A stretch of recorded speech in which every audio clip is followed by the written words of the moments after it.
They slid a chipped bowl across the dirt floor like I wasn't worth the walk to hand it to me. "She's a stray the pack feeds out of pity," Beta Corvin said to the men beside him. He didn't lower his voice. He never did. The bowl smelled of yesterday's broth. Watered down. Cold. I picked it up with both hands, steady, the way I'd trained myself to be, and I ate. Because lowest creatures do not get to refuse. Because I had learned long ago that flinching only gave them something to enjoy. I did not know that at that exact moment, a black SUV was pulling through the pack's iron gates. I did not know the man inside had heard every word Beta Corvin said. And I did not know that word, pity, was the last one anyone in that room would ever use about me again. My name is Lena Voss. In Iron Hollow Pack, that means nothing. I have no wolf. No rank. No bloodline worth claiming. The pack keeps me the way you keep a stray that wanders enduring a storm, not out of kindness, but because turning me away entirely would require a decision, and I am not worth the effort of one. I sleep in the supply room behind the kitchen. The floor is stone. In winter, frost creeps under the door and settles on my blankets by morning. I have learned to sleep curled tight, arms folded across my chest, heat preserved like something precious. Because it is. Beta Corvin assigned my duties 6 years ago when I turned 16 and it became clear my shift would never come. Kitchen prep before dawn. Waste disposal after dinner. Any task that required hands and no pride. I carried a small piece of river-smoothed flint in my coat pocket. I had found it the day I arrived, 7 years old, no parents, no explanation.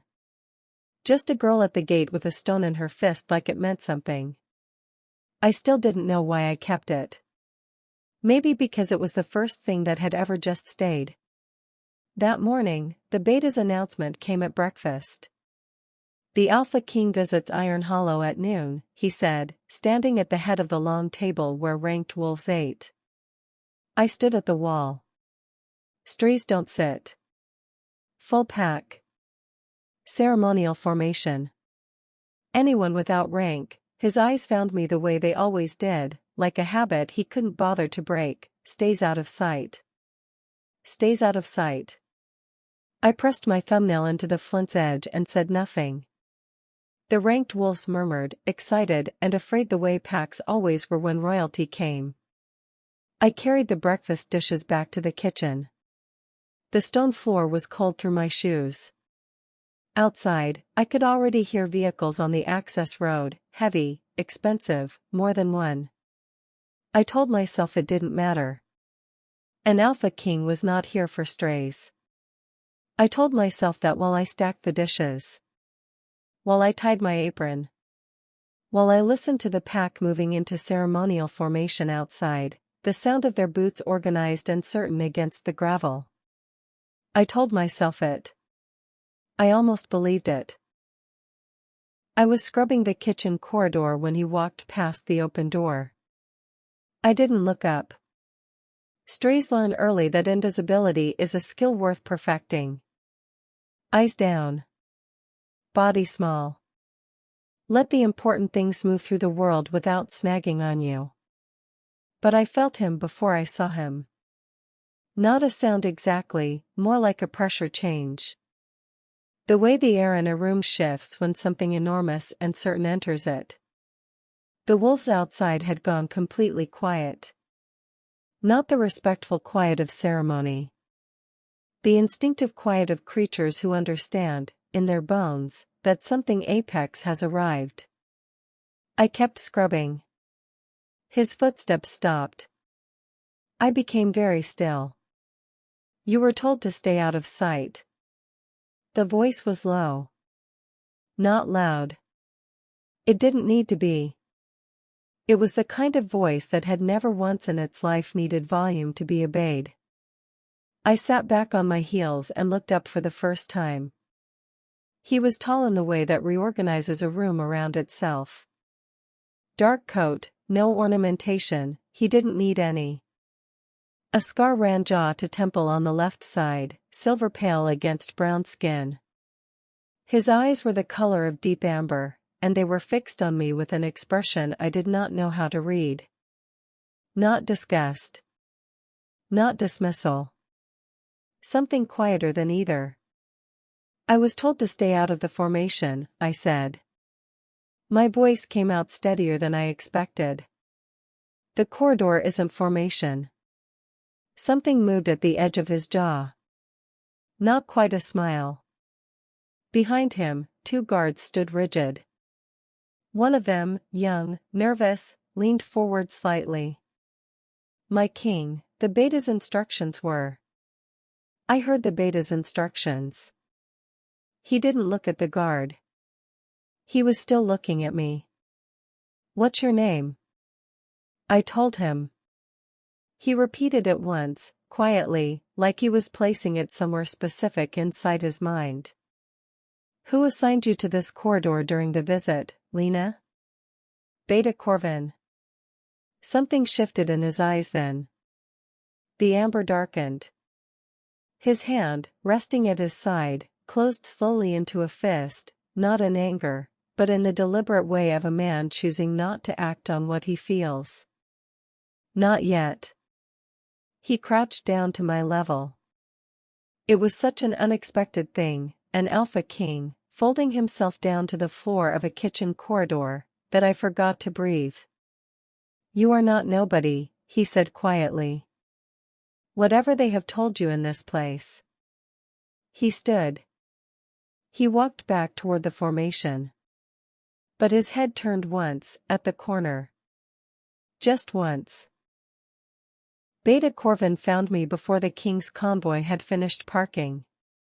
He came through the kitchen door fast, the way he always moved when something had disrupted the order he'd built his authority on, shoulders forward, jaw set, eyes doing the calculation of damage control. He stopped when he saw my face. "You spoke to him?" "Not a question." I set down the rag. "He spoke to me." The distinction didn't matter to him. I could see that immediately. What mattered was that the Alpha King had stopped. Had crouched. Had said something to the stray the pack fed out of pity, and 3 guards had witnessed every second of it. "You will not go near him again." Corvin's voice was flat and certain, the voice he used when he wanted you to understand that what he was saying was not a preference but a wall. "You have no rank. No wolf. No standing in this pack or any other. Whatever he said to you," he stepped closer, "it was courtesy.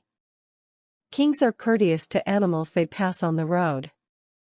It means nothing." My thumbnail found the flint in my pocket. I said nothing. "Furthermore," he continued, straightening, performing composure now for the 2 kitchen staff frozen near the stove, "effective today, you are reassigned to the outer storage units. You will remain there for the duration of the visit. Food will be brought to you.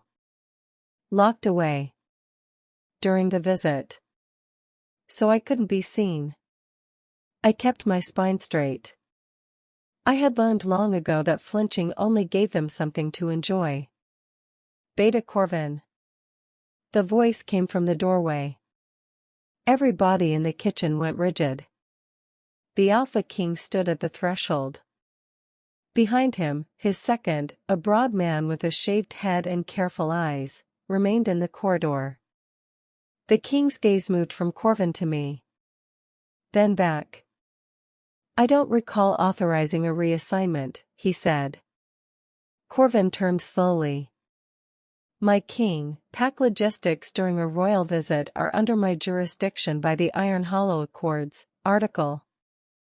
"Under the Iron Hollow Accords," the king said, his voice still low, still unhurried, "a pack member may be reassigned by the Beta. Lena Voss is not a pack member." He paused. "She is an unaffiliated Omega on Iron Hollow land, which places her welfare under Crown jurisdiction. Not yours. The silence was total. Corvin's face did something complicated and failed to recover from it. She stays where she is, the king said. And Beta, amber eyes held Corvin's until the man looked away first. We will speak after the formal proceedings. You and I, privately. He left. The kitchen did not breathe for a long time. They brought an elder to see me that evening. I didn't know who she was at first. She arrived without announcement, a small woman, white-haired, wrapped in gray wool that smelled of cedar and dried yarrow. She carried a worn leather satchel and moved through the kitchen corridor like she had been here before, in another life, and remembered the layout. She stopped in front of me and looked. Not at my face. At something behind it. Hold out your hand, she said. I did. She placed her palm beneath mine without touching it, hovering, an inch of air between her skin and mine, and closed her eyes. The silence stretched long enough that the kitchen staff drifted away. Even the king's second, who had escorted her in, took 3 quiet steps back. Then she exhaled.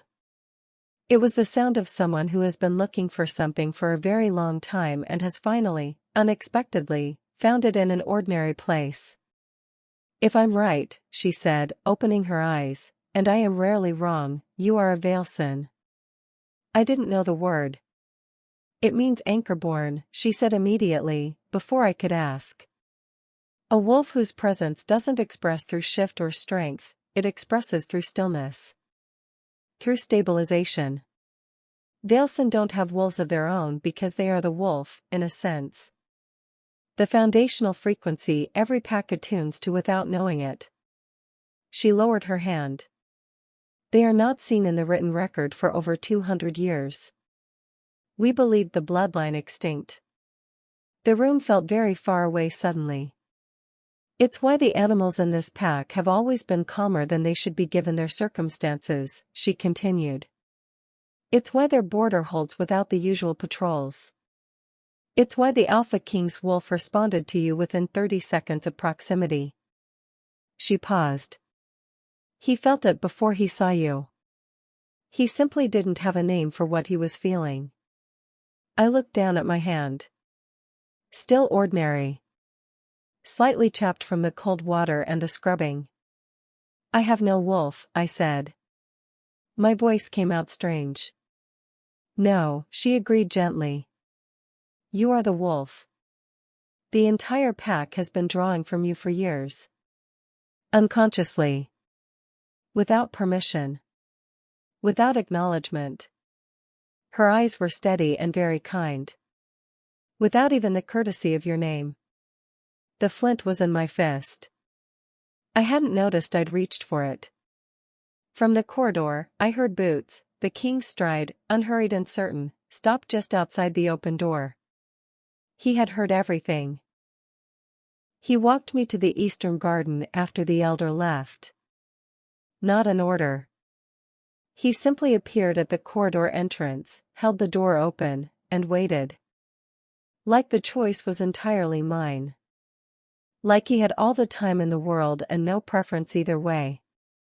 I went. The garden was overgrown and quiet, the kind of space that gets forgotten when a pack prioritizes strength over everything softer.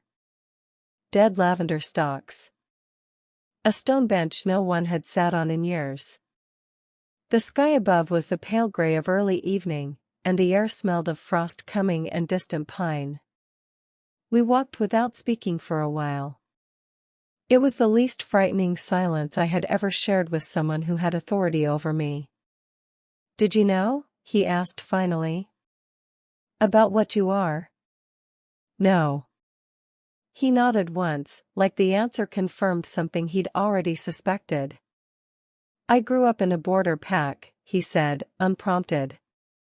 The admission was quiet, almost private, the tone of a man unaccustomed to offering things about himself but choosing to, deliberately. Small.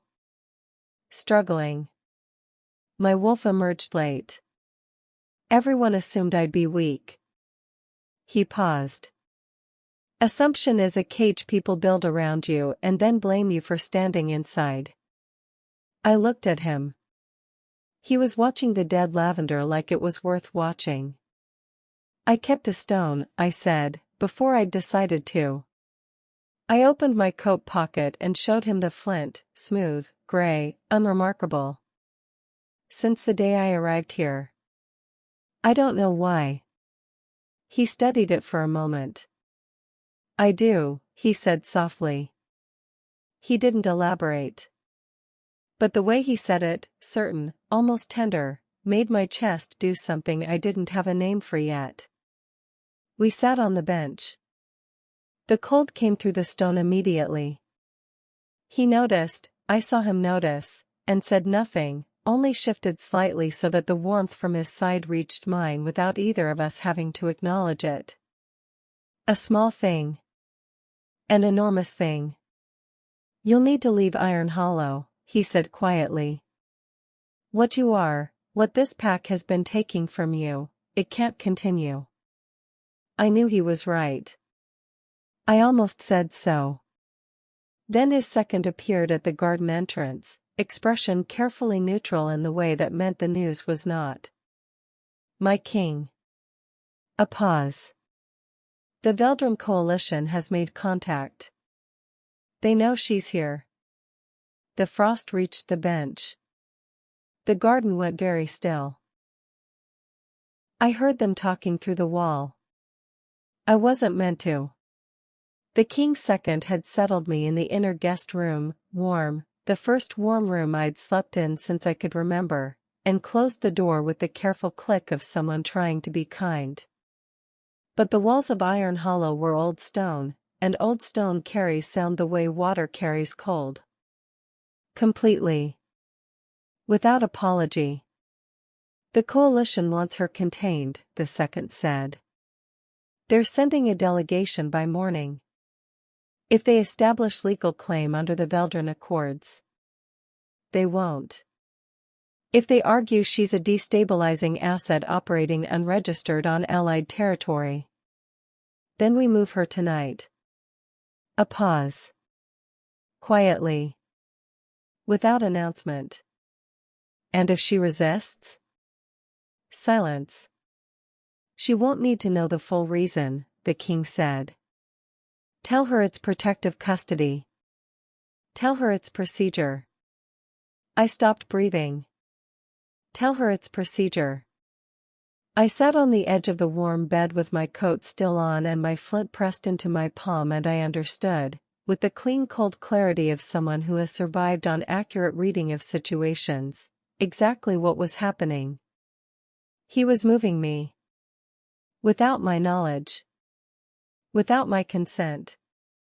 The language was different from Corvin's, gentler, better intentioned, but the shape of it was the same. Stay out of sight. It's for the best. You don't need to understand. I stood up. The window was low. The drop was manageable.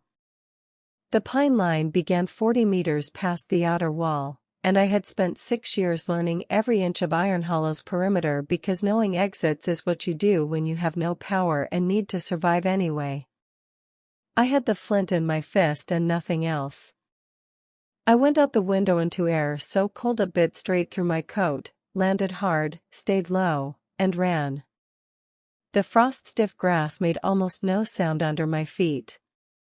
I was halfway to the tree line when I heard him behind me, not running, but present, the way a wolf is present, a weight in the air that has direction and intent. Lena. I didn't stop. I know what you heard. His voice was close now. Quiet. Raw in a way it hadn't been before. I know how it sounded. I stopped. Not because he told me to. Because his voice had finally lost the careful, controlled steadiness he'd worn all day like armor. And what was underneath it broke me a little. The Veldran delegation arrived at dawn. 7 of them. Official seals. Formal grey coats that announced jurisdiction before anyone opened their mouths. They assembled in Ironhollow's main courtyard with the practiced efficiency of people who had never once been told no and had no framework for it. Beta Corvin met them at the steps, relief visible on his face from across the courtyard. I walked in beside the king. Not behind him. Beside him. The delegation's lead representative, a tall woman with silver-rimmed documents already in hand, stopped when she saw me. Her eyes moved to the king. Then back. The unregistered Vailson, she said carefully, is considered an unaffiliated asset under Veldran Coalition territory law, and as such. She is my mate. 4 words. No elaboration. The courtyard went absolutely silent. The representative blinked once. That claim would require witnessed. You are witnesses, the king said. His voice was the same unhurried low register it always was. The register that had never once in its life needed volume to be obeyed. All 7 of you. Crown Record will reflect this moment accordingly. He turned to me then, and in front of the delegation, in front of Beta Corvin whose face had finally, completely run out of expressions, in front of every ranked wolf in Ironhollow's ceremonial formation. He held out his hand. Not a command. Not procedure. A question, offered quietly, between 2 people. I looked at him. At the scar along his jaw. At amber eyes that had crouched to my level in a kitchen corridor and told me I was not nobody. I put my hand in his. Lena Voss looked at Beta Corvin and said nothing. She didn't need to. His face did it for her. She turned toward the gate. Toward the pine line bright with early sun. Toward a life that had just, irrevocably, changed its shape. Not as a stray. Not as a burden. As herself. Claimed. Certain. And finally, completely, enough.